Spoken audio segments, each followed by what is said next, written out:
Ooh, that was kind of nice. Welcome everyone, this is Dom, and this is Kerbal Realism. Today we are going to be spending, in the beginning of the episode, the science I collected in between episode 3 and now. I actually tried to record like an episode 3.5, but it ended up kind of getting garbled up and only about 2 minutes of it recorded, so So what? So let's go ahead and just take a look in here. So how I got this science is quite a mystery. No, not really. I've done this before. I make a little puddle jumper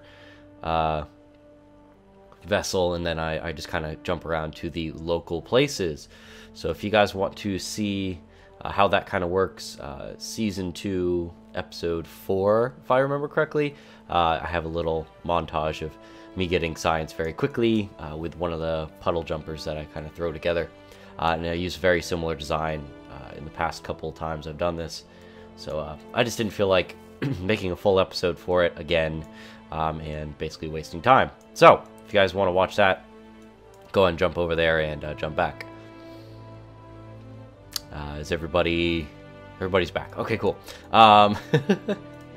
So we have 191, and my rule for everything, for unlocking all the sciencey stuff, is to actually unlock everything in the node or in the tree that we're on, unless it's a necessity to move over to one of these areas next. Well, I don't really see very much of a necessity other than this one, but we actually can afford to get this guy and these two. So we are going to grab this guy here and this guy here, and then we will have to exit and come back in, I think, in a second. Yep. Some issues with the mods, I guess. So we got both of these. I will use some of these in the future. This is mostly structural. I will use that. And I will get this guy. These all cost money to research now. Not all, because we're on a harder mode. I like this engine. I like this tank. I like the rockets.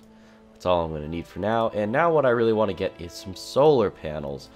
And the biggest reason, and the next thing we'll be getting is probably RCS after that.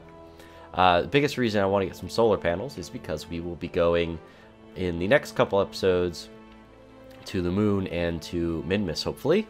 And we will be probably sending a probe up first to either location to basically scan out a nice place for us to land and to probably do some science or something. Maybe serve as a intermittent communications thing, but that's beside the point. So we're going to go ahead and grab our solar panels here. Let's go back to out and in. I know there's issues. I don't know how to fix them. If you guys do, give me a shout. There's that. I want this. I want this, which is another antenna. And then we have lights. I tend not to use the spotlights or any of the lights in general, but we will be using them for landing craft, so we might as well just buy them all. Okay. And I want to go ahead and show you guys what I've done in the science archives, and then I'm going to go ahead and, after that, and throw together a rocket, and we'll go ahead and take it off. So in the science archives, what I did is I went to these various biomes. For example, the water. I've done a couple in space, but for example, the best one to look at is KSC, for example. Took a little puddle jumper, did a crew report, did an EVA report, did a material study, did mystery goo, and a surface sample, all from KSC, which is basically the area surrounding the launch pad. I did the launch pad as well. I did the shores, and I did the water, if I didn't already have some of those science to begin with. And that gets you definitely enough science to kind of progress if you're kind of lacking at the beginning of the game. And you can always recover your vessel for almost all of the resources except for the fuel that you spent on it. I don't think I had any landing gear or any type of wheels, so we kind of had to do it the old-fashioned way. I did have this guy, but I didn't really trust it to drive me around, so I'm going to go ahead and throw together a probe to send up to the moon, and we'll see you on the other end. And welcome back, everyone. We are on the launch pad with my probe rocket here. This guy is destined for the moon. He's not going to land on it or anything. He's going to be orbiting it and scanning for altitudes and such. Basically just kind of marking out a good space for us to eventually land a manned mission to. We'll probably also send another one of these guys up to Minmus to do the same thing before we end up landing there as well. But as of now, we only have a contract for the moon, so I think that's what we're going to end up doing. I think just sending this guy up, getting an orbit, and getting a some sort of science back from it is enough to basically pay for its cost, which is quite large. It seems some of this... Oh, no, that's correct, I think. Yeah, should be. Anyways, sorry about that. Ooh. Okay. We are going to go ahead and throttle up. I'm just getting over my cough. I do apologize. If you guys follow me on Twitter, you'll know all of the news. And here we go. I want to go ahead and just throttle us back. I'm keeping an eye on my thrust to weight ratio in the flight engineer over here. It will tell me whether or not I need to increase my throttle or not. I want to keep a relatively low, so just slightly above 1 thrust to weight ratio, mostly because that limits our acceleration. If you limit the acceleration in the lower atmosphere, we will not experience as much air resistance. I don't really care too much about that. The only reason I really have to keep an eye on it is because if we get approximately above, let's see, by this point I think about 150, and then by about 10 kilometers up, 200 meters per second, things start to heat up and fall off, which we can't have, because the one thing that will fall off first is the antenna, because it's the most fragile, and it's right there. So I went ahead and spun around. Ooh, I'm definitely going too fast. I'm just going to cut throttle. Now just the solids will be taking us up past this point.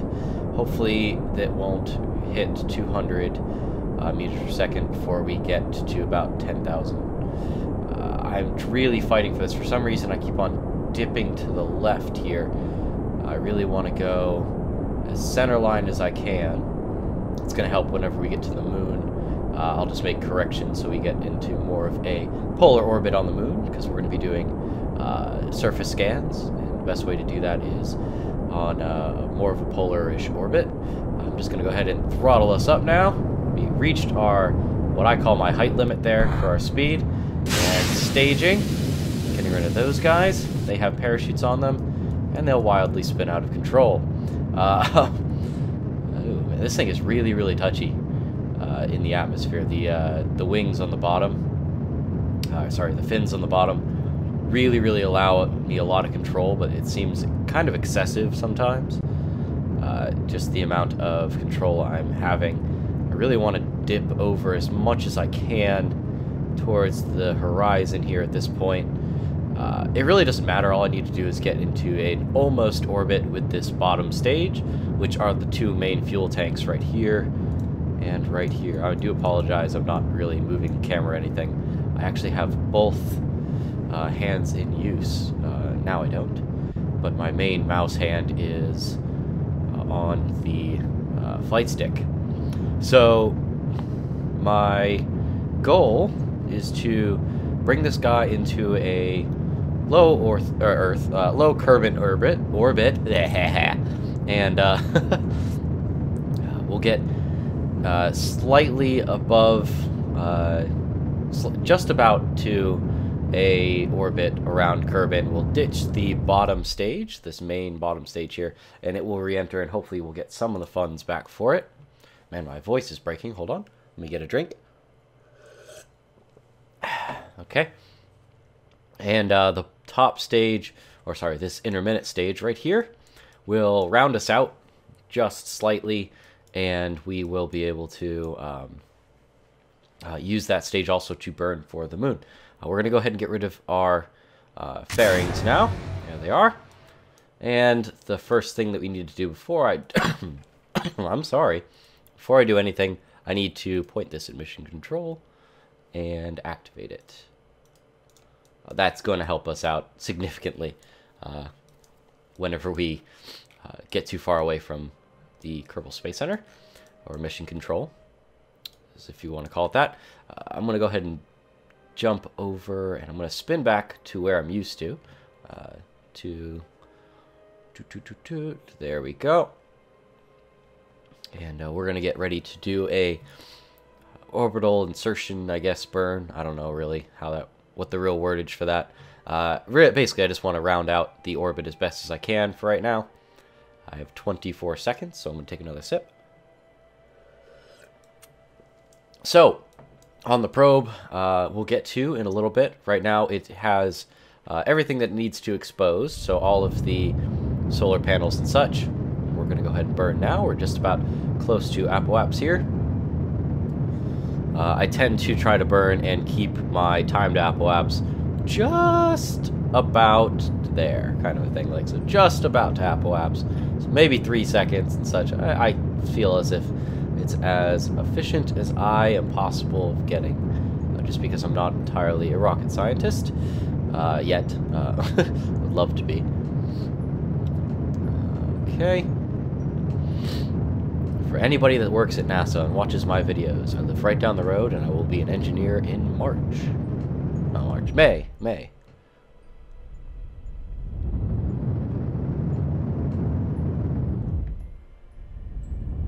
And there it is. Main engine cutoff. I had just enough fuel to do that. Last time I tested this, I had way more than that, but whatever. We're going to go ahead and stage and burn as best as we can to round out the orbit. I actually destroyed the double decouplers there. I wasn't really meaning to do that, but it happens. Stuff happens. Okay, we are now in an orbit. I gotta check on this guy, though. It doesn't matter. He shall figure himself out. I do apologize for the coughs. We are going to deactivate this guy. And we need to set up a node to go to the moon. There's a good chance we will not be able to execute this in the time that we need. Basically, because I will be losing connection with Kerbin very, very soon. So let's go ahead and point at the node. Oh. Yes, node. And execute. Cool, I just programmed it. Awesome. Basically what I did is I programmed that maneuver in. It was kind of a rapid thing, because we're just about to lose connection with Kerbin. He's just about to go over the the Space Center. It's just about to go over the horizon. So within, let's see, 2 minutes, 41 seconds, the flight computer will take over. And here we go. It is now, we have no connection. There's no more green bar. We are now flying by program here. It will continuously direct us at the node, or we will always be pointed at the node until the burn happens, and then it will activate our engines and we will burn towards the moon. At the point where we get into a good contact with there, we need to also set up another node and execute and basically program the computer on the flight computer to do another burn at the moon's periaps, so we don't go flying off again into this really eccentric orbit here. And I don't want that to happen. So we are going to jump up time just a little bit. As of now, we have no control over this, so I can't move the stick. I can't do anything and control this guy. He's completely flying by himself. The engines were just activated by the flight computer. And if we take a look at him, because we have quite a little bit of time, 41 seconds, as we bring out our periaps, we have an altimetry sensor, and that's the main thing that I wanted to bring out to the moon, and also a variety of what are these things called? Antennas. So I have an omnidirectional antenna, that we might be able to use to communicate with the ground in the future, and a longer range dish on the top that can reach, I think, 90 million miles, or 90 million meters. And the altimetry sensor, like I said, is the main reason why we're going to the moon with this craft. Okay, and that is it. Excellent. We have a moon periapse of 290 kilometers. Now, what I really need to do is throw a node over here. And the reason why I need to do this now is because we have no connection to mission control, and we might not have connection to mission control when we come in the moon's sphere of influence. So what I need to do is actually set up the there we go, the retrograde burn. That will basically put us in an orbit that we can deal with, or just in orbit of the moon. And as soon as we get connection again, we will orient ourselves at the node and hit the execute button on the flight computer, and it will basically build us a nice little orbit around the moon that's similar to this whenever it gets there. So we need to go ahead and just speed up time a little bit, and he'll fly off into the distance.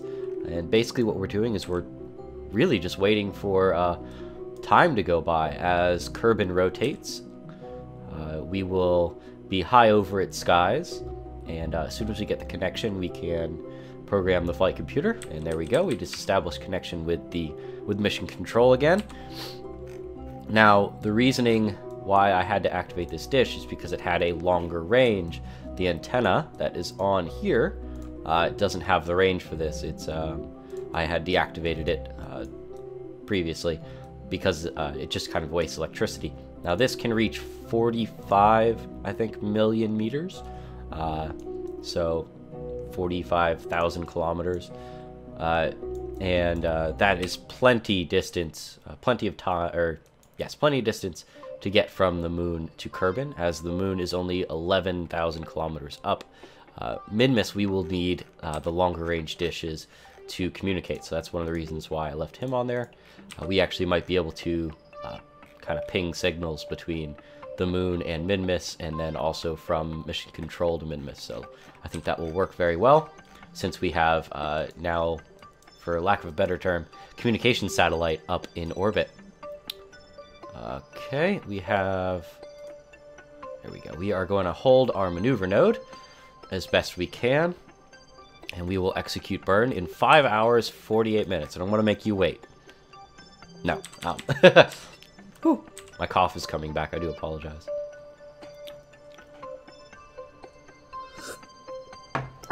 Okay.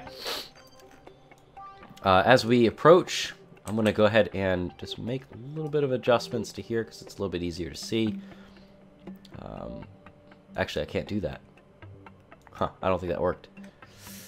Well, either way, it's programmed, and it will definitely do the maneuver. Now we are in the moon's sphere of influence, and it will approach the node. It passed the node. No, it did not. Oh, that was me moving it. That's right. It has 10 seconds, and will do the burn that it had originally been programmed for. Shouldn't have moved it, because it kind of confused me. And here we are, and boom, there we go. This bottom stage is almost useless past this point. I'm going to keep it on just for the time being, because what I want to do is set up, that's almost perfect. I want to set up the burn to ascend, basically, wrong direction, there we go. I want to have an extremely polar orbit here. Oop. I think I messed this up. There we go. Not too much. I think I can probably bring this down just a wee bit. That's probably good. I don't want to land up in the poles just yet. Now I want to do one of these, and this whole burn is going to hopefully bring us to an altitude that I would like to deal with. That's basically good. And as soon as we can get connection with Kerbin again, we will send the signal to do this burn. Now, at this point in time, if I were to regain signal back with Kerbin and try to maneuver this probe, it actually would have some sort of lag to it. And that's because there's a distance between me and mission control, and that distance basically creates that lag. So I'll be sending a signal. It takes time to send the signal that distance to mission control. I'm going to go ahead and throw ourselves at the node here, execute the maneuver. I just got really, really lucky that I didn't have to add an orbit to this. And then once I get that burn down and under wraps, I will set up another burn at the periaps here to bring down this apoaps a little bit.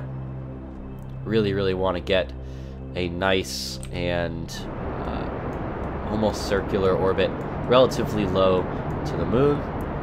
The altimetry sensor only has a maximum altitude of 500 kilometers, and right now we are just about at that. We are approaching that limit. I want to have a more ideal scan. So what I'm going to do is bring it down just slightly, just ever so slightly, and we will try to do that. I think that messed it up. It did. Here we go. No. Cool. 27, no. Okay. Let's put this back here. There we go. Excellent. Okay. It's just about perfect.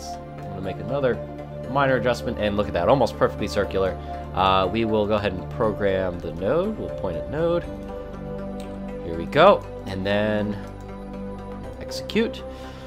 And that is 17.4 meters per second of a burn. So what I'm actually going to do is probably ditch this bottom stage here, mostly because it is holding us back, because I want to kind of use just this bottom stage for now. So what I'm going to do is I'm going to do that. And there we go. We will have a nice, relatively nice set of orbits. And now I'm going to activate the radar. That's actually what we came out here for.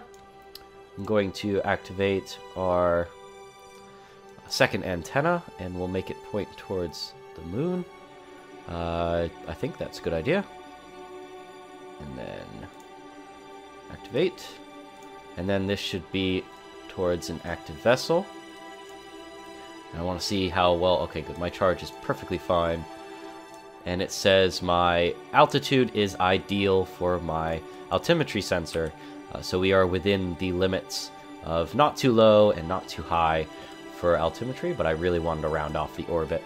And we will soon get some data. Let's go ahead and jump out of here and get our map going up. As you can tell, the map will be filling ever so slightly. Oop, that's the last time I tested it. Let's do this. There we go. Sorry about that. That's the last time I was testing this out. So here is our orbit. We are actually traveling, I think, in the direction of blue, if I remember correctly. We'll be going down, up, and then it becomes this orbit right here. This is where we're doing the burn. And then the burn will bring us to this point, and then we'll be doing orbits around the planet and scanning all at the same time. I did this, like I said, in a test, and I really wanted to get a cool, stable image of the moon, and I wanted to see if this would work out for us. So I did do a full test of this mission ahead of time, like I usually do. Okay.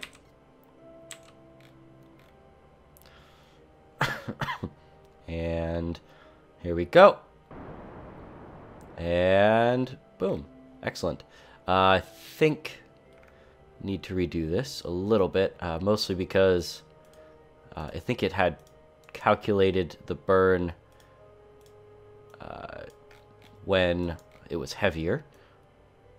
Let's do this and do this. Oop, wrong direction.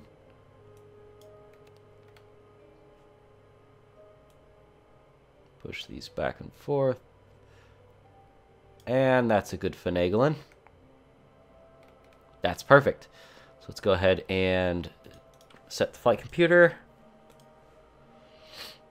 And wait for it to do its burn in a minute and a half, approximately. Slows down time automatically. Cool, and we are in my ideal orbit here that I had set up, just about. So all of our antennae are active, and we are going to set ourselves to orbital prograde, just because I feel as if that's more, I don't know, suiting. Maybe radial. Yeah, that's cool. Positive normal? This is so cool. Anyways, yeah, I think radial is cool. Anyways, there we go. We are now scanning the moon. Let's go ahead and get another set running here. Map updates regularly if you are in the small map here, as you can tell here. The large map is a much higher detail, I guess, and also you can get information from it. So once this is all figured out, this is a low resolution scan because we are really low on the tech tree, but we will know, oops, we will know the approximate height of the surrounding areas whenever we want to land here. So I think that's really interesting and awesome. So I'm going to go ahead and what we're going to do is we're just going to let this thing run and watch the map kind of fill up. Here we go. Bloop, bloop, bloop, bloop, bloop. I'd recommend an orbit. I don't know. I guess I had a really ideal orbit here because it seems to not have any gaps between the scans, which is really nice. As you can tell, whenever the scans hit the lines, they update, and now we're getting the moon progressively filled with our image that we want to have.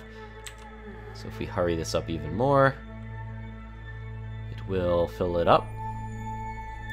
And it's probably been a couple days. We don't have any active missions other than this one, so I'm not really too worried about that. And it's almost done. There we go.